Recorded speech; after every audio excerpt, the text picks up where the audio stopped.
Welcome back, ladies and gentlemen, to another edition of Through the Fire and the SBN Small Business Network podcast. I am your host, Ryan Wickline, and today we are joined by a very special guest. She is an author and business owner, Dr. Corinne Allman. How you doing today, Corinne?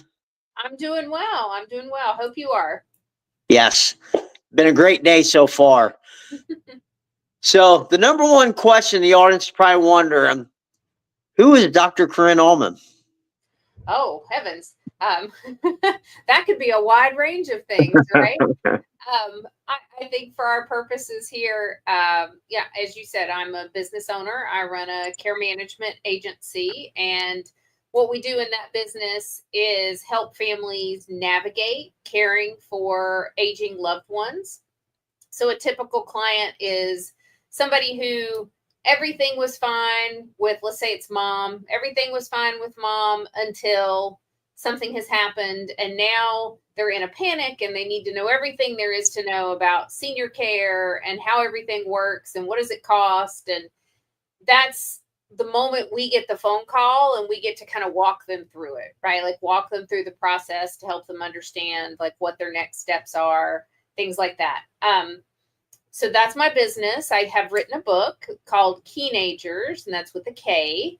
And that's really a book that has come out of working with families in care management, because the thing I see so clearly after these years of doing that is that people who are looking forward to growing older actually plan and prepare for it, and then have a much better experience as they grow older than people who are afraid of it and kind of bury their heads in the sand and go, oh, I'm not getting older, or we don't need to talk about that, or we'll talk about it when it's time, those kinds of things. And so there's a lot to look forward to. And when you do look forward to growing older, it actually goes a lot better than when you are dreading it or trying to deny that it's happening. So that's how the book came about.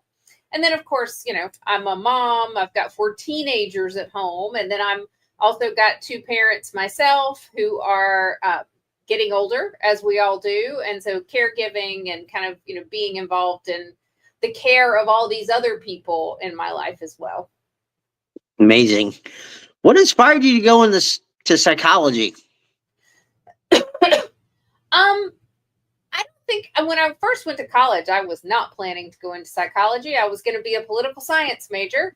And it took about 1 political science class for me to be like, nope, that is incorrect. And I think I just took an intro to psychology course that I loved. And I thought, this is the path. I wanted to learn more about that. And I never looked back. Wow, man, that's such a one end of the spectrum to the other, poli sci to psychology. Kind of funny there. Where did the current term teenagers come from your book? So one of the things, if you just Google words that mean older adult, that are synonyms for older adult, you're going to come up with a lot of really negative words. It's going to be codger, old coot, hag, crone, witch. I mean, it's very, very even neutral words. You get it like active ager or elder, which has some respect to it, but really negative words with just a few kind of neutral ones in there. And, I was trying to write a book about all there is to look forward to as we get older, and about how planning and preparing can make it go so much better. And it is really hard to write a book to help people look forward to growing older when there are no positive words about growing older, right? There's just nothing. So I was hit with this conundrum of how am I going to talk about older adulthood in a positive way? And a friend of mine's mom said, oh, my friends and I like to be called Keenagers with a K. And I really love that word because the definition of keen is highly developed or having a really strong interest in something. And I think that really describes older adulthood today. They are highly developed individuals. They have all these years of experience behind them. And then also, they have a keen interest in life. This is not a stage where people are ready to just, get in their rocking chair and sit on the front porch and watch the world go by. Our older adults today, our teenagers, are still working. They're starting businesses. They're volunteering. They're doing all kinds of different things that we don't typically think about being a part of that life stage. And we really need to reshape how we as a society are viewing it, because there is so much going on that isn't necessarily what your grandparents were doing at 65 or 75. Yeah, I completely agree with that. I love that buzzword, teenagers, though. It's a nice fancy buzzword that it it doesn't seem like it drags anybody down or puts anybody down or puts older people in a box. You know what I mean? No, and the goal is exactly the opposite. Yeah. So what does ageism look like in our society? It's everywhere all the time. So first of all, let's just define what ageism is, because you'd be surprised how many people haven't really thought about that term or don't really understand what it means. Just like any other stereotype, ageism is bias or prejudice against someone based on their age. And we typically think about it impacting older adults, but it can impact young adults too. So like if you've ever been told you were too young or too inexperienced for that job or that promotion, things like that, that would be ageism as well. But we see it more often with older adults. So much so that, our age discrimination laws that say like you can't discriminate against someone in the workforce, those laws actually start at age 40.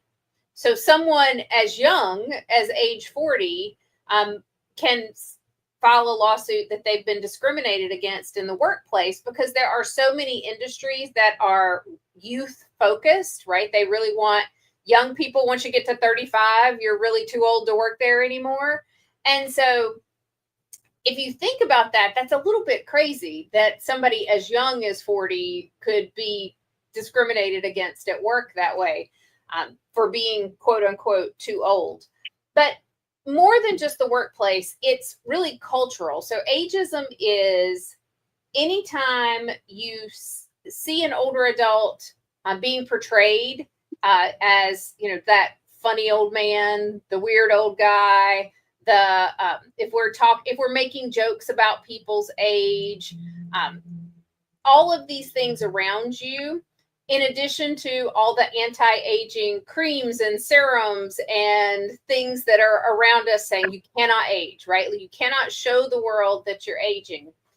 And you even see it in just what people say to each other. So, when somebody has a birthday and you go, "Oh, you look great for your age." Right? Like why wouldn't you just say to somebody, "You look great," rather than having to like put age in it? And the other piece of ageism is internalized ageism, where we kind of do this to ourselves. So if you've ever thought something like, "I'm too old to wear something like that," or I actually did this to myself the other day. My husband really loves to go to concerts, and I like to be in bed at 9:30. And I said to some friends that I like to be in bed at 9:30. I'm an old lady. And then I thought about it later and I went, that's not true, because I have never liked going out late at night. Like in college, when everybody else was like, let's go out at like 10 o'clock, 11 o'clock at night. No, I never wanted to do that. I never enjoyed it. I always wanted to go to bed and get up in the morning, that kind of thing. So, but I've got this like script in my head about old people go to bed at 9:30 or 8:30 or whatever it is.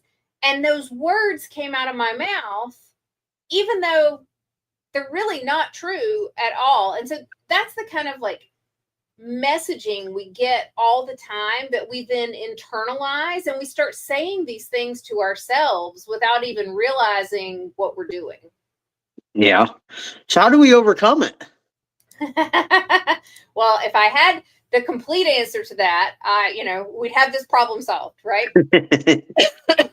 I think the very first step is recognizing it in your own mind. I mean, since I have been really paying attention to this in the last few years, it is amazing the number of times I do catch myself saying things that later on I go, what just came out of my mouth? Why would I say that? So, starting in our own minds so that we recognize when we're saying something that's ageist, and questioning it, going, why do I think that? Or why would I say that? I think that is the very first place to start, because it is so ingrained in the culture that once you start paying attention to it, you're going to see it everywhere. You're going to see it in birthday cards. You're going to see it in magazines. You're going to hear it when people talk to one another all the time. And starting to question that, maybe bring it up in conversation and go, why wouldn't you just say, you look great? Why does it have to be for your age? And it makes people a little uncomfortable because they have to pause too. They have to stop and go, I was just trying to be nice. But to start to question those things, I really think we overcome it, one person at a time. That's why I go out and I give talks, and it's why I wrote the book, and just to get the messaging out, to make every person start to just stop for a minute and go, why do I think that? Is it true? And is it benefiting me or anybody else for me to think that or say it? Yeah. Now that you mention it and got me thinking here a little bit, I can recognize it too, where I've said things like that, and like just because it's ingrained in our culture and everything. Mm-hmm. It's kind of crazy. Now that you've mentioned it, I'm like, oh, now I'm going to have to catch myself from saying that stuff to make them adjustments. So the healthcare industry is really, really bad at this, because a lot of people, as they get older and advance in age, don't take care of like a lot of the needs of people. How can we prevent like ageism from the healthcare industry? So first of all, I want to acknowledge that our healthcare workers are in the same culture all the rest of us are in, right? So they are in the same sort of anti-aging, age negativity culture that we're all in. And part of that, so they've got that ingrained in them just like everybody else does. The other piece of it, though, is they are also often, working with a lot of older people, because as we age, we do tend to have more health conditions. One of the things I find in my care management practice is, it's kind of a yes and. People have this condition and they're still doing, all these other things. So, health issues don't have to be your only identity as you grow older. I think our stereotype says, oh, you get older and you have all these ailments, and you just kind of become, we kind of have this stereotype of like all the older people sitting around talking about how many doctor's visits they've had and what hurts and this and that. and I think that can be true in some cases, but in a lot of cases it's more of a, I have this condition and I'm still playing pickleball or babysitting my grandkids or working this part-time job. It's both. But when we are in the healthcare system, knowing that we are in an ageist culture and knowing that our healthcare workers are exposed to the same messages about aging that all the rest of us are, we do have to be ready to advocate for ourselves and for our loved ones. If if a healthcare provider, isn't addressing an issue, let's say you've got an ache or a pain and you go to the doctor and they say, well, this is to be expected. You're getting older. Being willing in that moment to advocate, to say, if it's my shoulder that hurts, yes, but I've got this other shoulder and it doesn't hurt. So could we figure out why this one hurts? Or to advocate to say, if I was 10 years younger, would you say the same thing to me? Would you give me the same explanation? And so it can be a little uncomfortable because, of course, we respect our healthcare providers, but knowing that they are subject to the same biases that everyone else has, and being willing to advocate when you need more care or you think you need something to be investigated. The other thing with healthcare workers, and I'm guilty of this too, so I'm not throwing anybody under the bus, but now that I'm aware, I'm much better about it. Something called elder speak, which is when we talk to our older people like babies, where we go up to an older individual and we say, hey, sweetie, how are you today? Are you doing good? Older adults hate being spoken to that way because they are not babies, right? And we're trying to be kind. We're trying, like you're trying to speak slowly. Maybe you're speaking loudly because you think maybe they can't hear because of hearing loss, those kinds of things. But older people should be very comfortable looking at you and going, I'm an adult and I can hear you just fine, right? Like speak to me like I'm an adult. And so that's those are a couple of things that you can see, fairly commonly in the healthcare world that you just kind of have to be ready for and ready to advocate for yourself or your loved one if you're seeing it. A good advice. How about for like the insurance companies and everything? Because I'm sure you run into a lot of problems with the insurance companies and wanting to provide certain services for them. Not particularly, honestly. I mean, it really depends on what kind of like Medicare or Medicare Advantage program that the senior has signed up for. I think they all have their pros and cons, and in terms of services they provide or don't.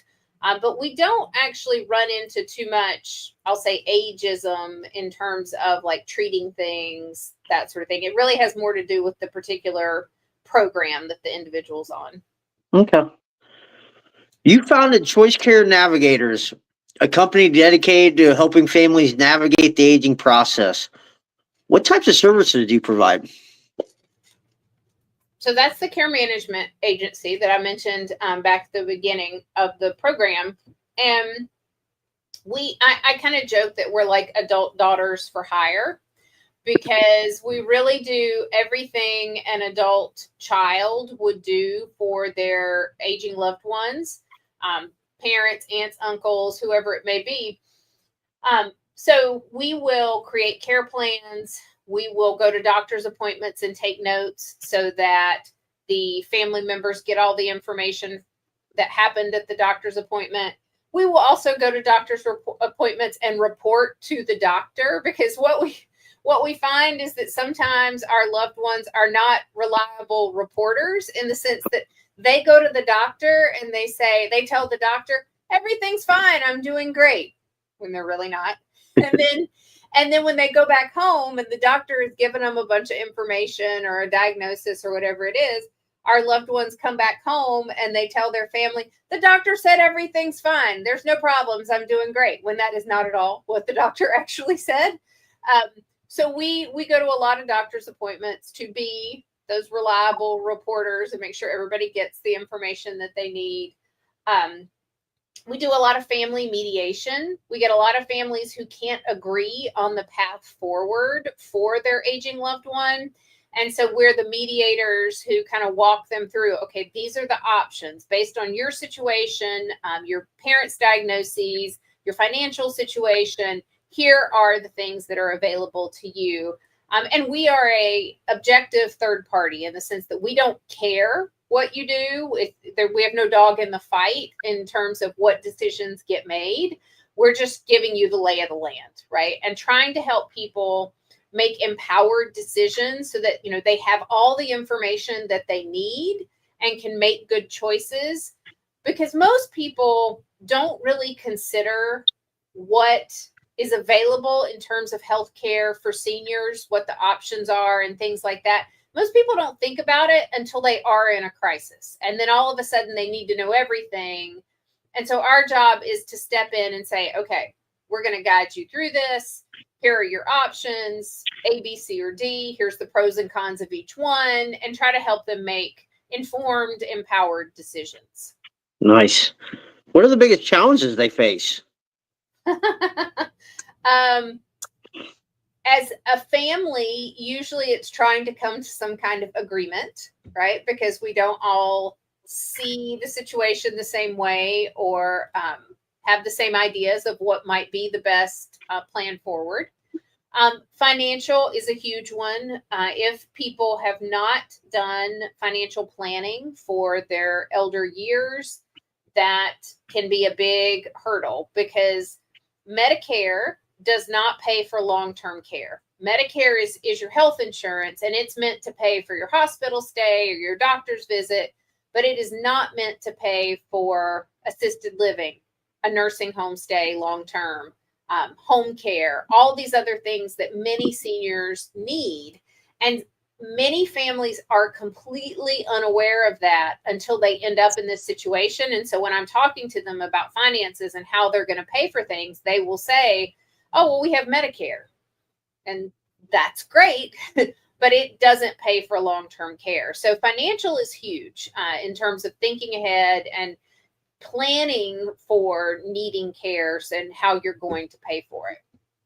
Yeah. So how should we rethink retirement then? Well, my biggest thing is that people, okay, you have to do the financial planning, right? And we hear a lot about that. There's lots of financial planners out there who will assist you in doing the financial planning piece. And that is essential. You're going to need that. The thing that I think is actually missing in a lot of the retirement planning or thinking about retirement is all the other aspects of your retirement. So what is your spiritual life going to be like in retirement? Where are you going to get that fulfillment? Maybe you go to church, maybe you don't. So what are you going to do instead? Your physical life. How are you going to stay healthy and active? Your body is use it or lose it. If you retire and you don't ever get up off the couch anymore, it's going to be really bad for you physically. So, what are you going to do to stay physically active? Your intellectual stimulation and your social stimulation. Many people get those kinds of interactions from work. Work was where they were intellectually challenged. It's where a lot of their friends were. So, you leave the house every day and you go do stuff and you interact with people, and then they retire, and all of a sudden, where am I going to go talk to people other than my spouse, right? Where am I going outside of the house? What is going to give me intellectual challenge? Because your brain is also use it or lose it. And if you just stop challenging it, you don't give it anything interesting to do, that is really bad for your brain. It wants to be exercised just like your muscles do.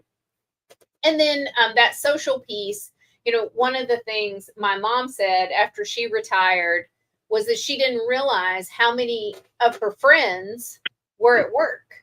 And so once she wasn't there anymore, it was and they were all still there. She just wasn't anymore. And that was really hard. That was a big adjustment. She actually went back to work about 6 months later, part-time, because she was like, this is not working out for me. And I think that's much more common than we realize, because we don't help people plan for retirement other than saying, get your money right. We don't help them think about all these other aspects. I love how you just touched on like the spiritual, like working on the mental side, social, and the physical. Like you tied everything in there to be a healthier person besides just money. Right. And money's important, but you got to think about all these other things too. Yeah, like like you're touching on things that I don't think a lot of other people think about when they're going to prepare to walk away and retire. Mm-hmm. Well, we're just kind of told that retirement is the goal and that it's going to be wonderful and it's going to kind of be unlimited free time and bliss and happiness.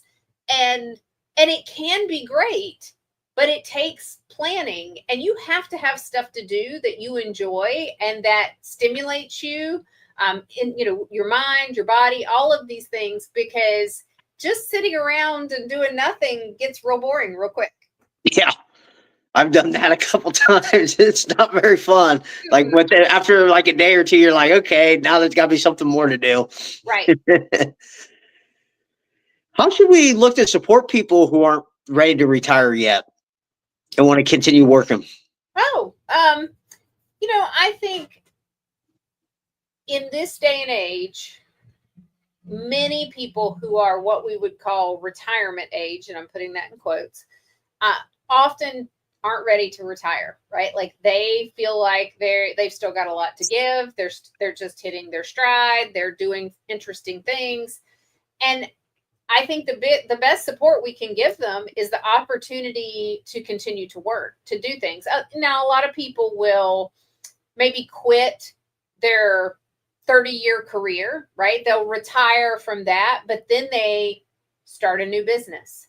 They go to work part-time somewhere. They do consulting work. They do other things. And I think that opportunity is the most important thing. So like not writing people off and saying, oh, well, you're a certain age, whatever that age is, and you should be done by now. But really giving people the opportunity to look at retirement, those retirement years, and go, I'm not retiring from life.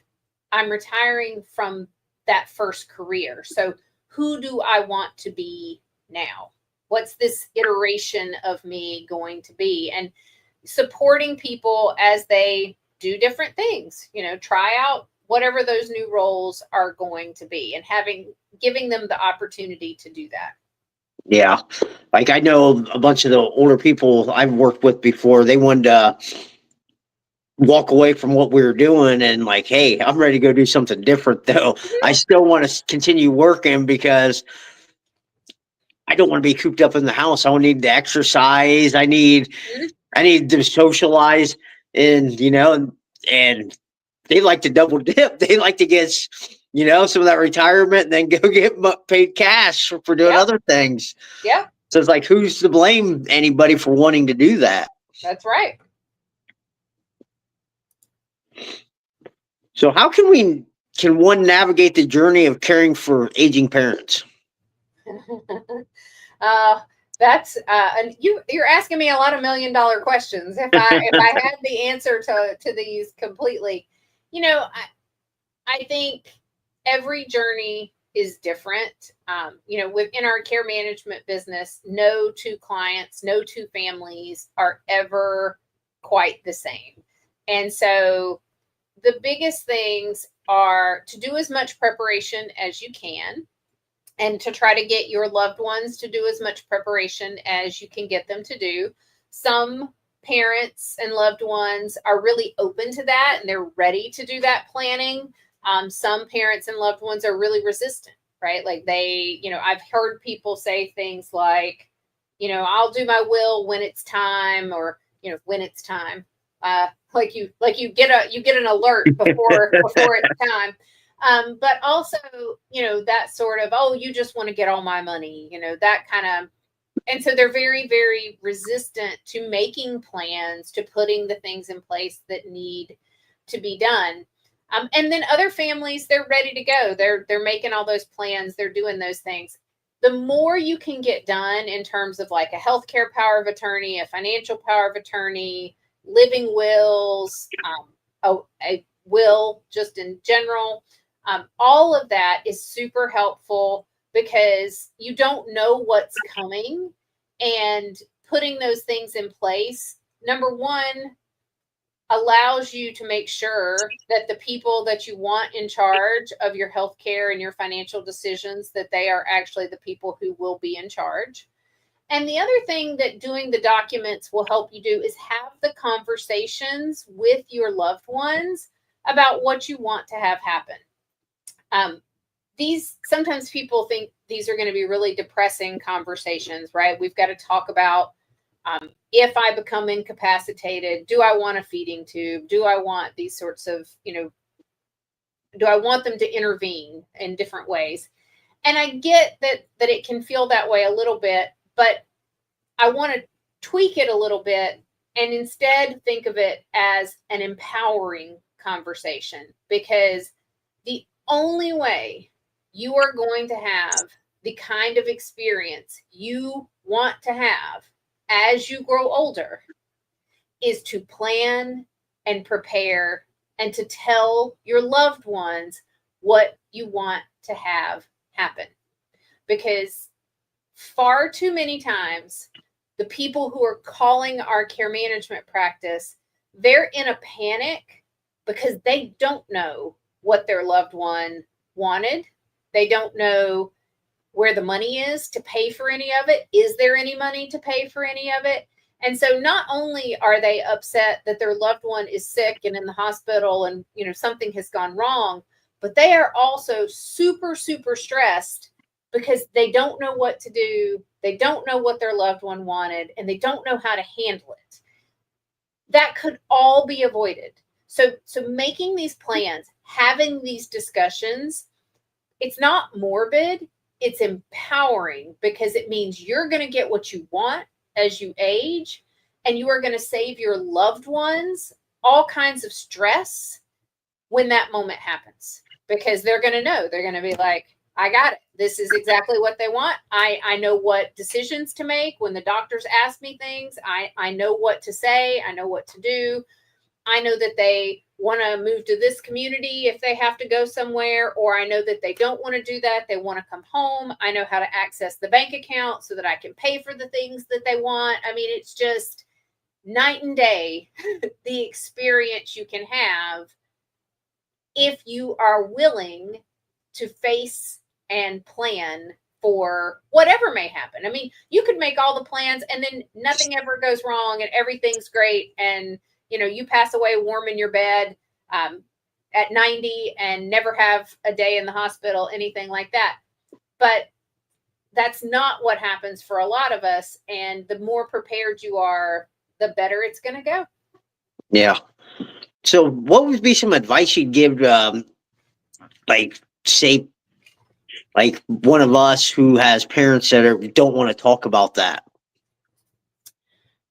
So sometimes they don't want to talk to you about it because you are their child, right? And there is some sort of unwritten rule that says if somebody changed your diaper, they don't have to listen to you, right? Like they don't have to do anything you tell them to do. So if they won't talk to you, I might try getting someone else and seeing if they'll talk to them. So for example, sometimes you can get somebody like me, a care manager, to come in, and they might be willing to have the discussion with me because I'm a professional, right? And I'm not their child. Sometimes a trusted family friend, a neighbor, somebody like that they feel like is kind of an equal, they will have a conversation with that they wouldn't necessarily have with their kids. And then I've also seen like having the pastor from their church have the discussion. Somehow that is more palatable sometimes than, again, your adult children. And it's very frustrating because you think I'm their child or I'm their loved one and they ought to be willing to talk to me. But sometimes because of that relationship, it's actually harder to talk to you. And so getting somebody else that doesn't have that same relationship can be helpful. Okay. Is there anything we can do to help like our older parents like live a healthier lifestyle? They're adults. You can encourage, you can provide information, you can get their doctor on board with trying to encourage healthier lifestyles. But the thing is, our parents, as long as they are cognitively good, then they are adults and they get to make terrible decisions about their life if they so choose, just like you and I do. If I decide that I don't want to eat anything but chocolate cake for a week, then I get to do that. And it's terrible for me. And I will probably feel terrible and be miserable, but I get to do it because I'm an adult and I get to make my own decisions. And so your parents or any older person in your life is in that exact same situation where you can encourage, you can talk to them about it, but ultimately they get to choose how they want to live and what kind of lifestyle choices they want to make. Okay. What should we know about senior living communities? Depends on what you want to know. It's way more complicated than most people think. So it's very common for me to talk to families, and they maybe somebody's considering moving to a community, and families will come in and they'll say, "My mom needs to move to a memory care," and then when we actually talk about their mom and what the care needs are and what her memory's like, memory care isn't appropriate for her at all because she's still pretty high functioning. A lot of families think just because somebody has a dementia diagnosis, they automatically go to memory care. And that's just not the case. So there's a lot of different levels of care. There's independent living, which is like senior apartments. There's assisted living where you get medical help, right? They do your medications. They'll help you with activities of daily living like bathing, dressing, grooming.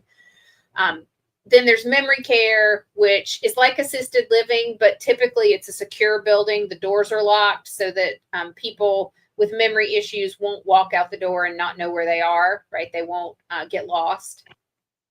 And then there's skilled nursing, which is where you have a skilled need. You need to, you're bed bound, you have a tracheotomy, a feeding tube, but you have some need that requires a nurse on staff 24 hours a day, 7 days a week. So that's just a quick overview. The nitty gritty of it becomes much more complicated because not all assisted livings are the same. Some of them provide really high levels of care and will take care of complex cases, and others won't. Some of them, will accept Medicaid as payment. Some of them won't. There's a lot of just kind of differences between communities. So if you think that's in the future, I would say start looking at communities early rather than like waiting till the very last minute, because it is more complicated than people typically think it's going to be. So what you're pretty much recommending is do quite a bit of research into a couple different facilities and everything. And I do recommend getting, getting a care manager or getting somebody in the field to help you kind of navigate that process, because it's simply a matter of you don't know what you don't know about communities, and it's just complicated. It really is. And so getting somebody who's got some expertise in the field to kind of help you navigate through it is tremendously helpful. It may cost you a little bit of money to do that, like to hire somebody like me to come in and help you, but getting that kind of objective opinion and guidance so that you get the lay of the land. And typically we can get things done a lot faster. Like if you want to set up tours or you want to do different things, we can make that happen a lot quicker than you trying to like call whatever number they have on the internet and getting the corporate office kind of thing. So I just think it's really useful to get somebody in the local community. I don't recommend like the big websites where you put your information in the website and they're going to send you information for sure. But the person who sends it to you, they may live in another state. They may not live anywhere close to where those communities actually are. So try to get like a local guide, a local resource. Okay. What are your short-term and long-term goals? Personally, professionally? Professionally or personally, whichever you prefer to talk about.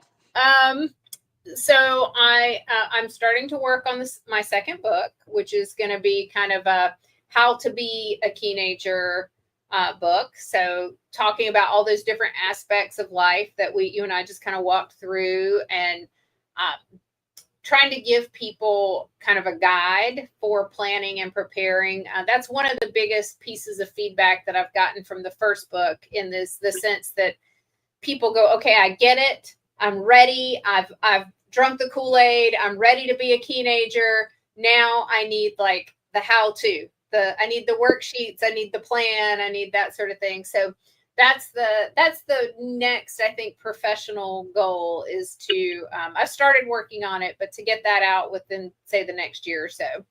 Yeah. What was the biggest challenge you faced while you were writing your first book? Perfectionism. Yeah.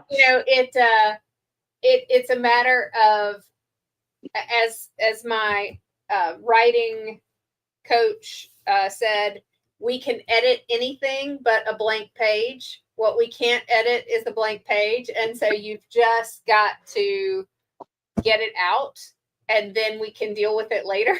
And so that is not my mode of operation. I think my mode of operation is like write something and then try to like make it perfect. So spend a lot of time editing and revising, and I really had to overcome that to get the first one done. And I think I'm going to struggle with the same thing on the second one, because I'm finding myself going, do I want to do that? Do I want to write about that? And yeah, anyway. Well, it always says practice makes permanent, right? Yeah, there you go. How important has personal development and upgrading your mindset been on your journey? I think it's tremendously important. I'm trying, maybe not successfully, but I'm trying to become comfortable being uncomfortable, in the sense that some of the things that I've needed to do to like promote the book and to promote the business, like social media posts and videos and things like that, that is not my natural state. I'm more of an introvert. So like saying, okay, I'm going to get on camera and I'm going to, give you tidbits or talk about the book or that sort of thing, that has been a real area of growth for me, because it's necessary. It's also useful in the sense that I really do believe that like reading my book will benefit people, right? The whole point of it is to help anybody who reads it think about their aging process differently, and to think about it in a positive way, as in this world that is always telling us that this is just awful, right? This is the worst thing ever. And so I really do believe that it will benefit people. And I have to keep telling myself that when I go out and I do videos or I do talks or different things, because I don't want to feel salesy. I don't want to feel like I'm trying to get you to buy something. I want to help. I really do think it will. So I have to work through my own discomfort of feeling like a salesperson, because that's not what I'm trying to do. I love it. I love that you're willing to step out of your comfort zone to go help all these people.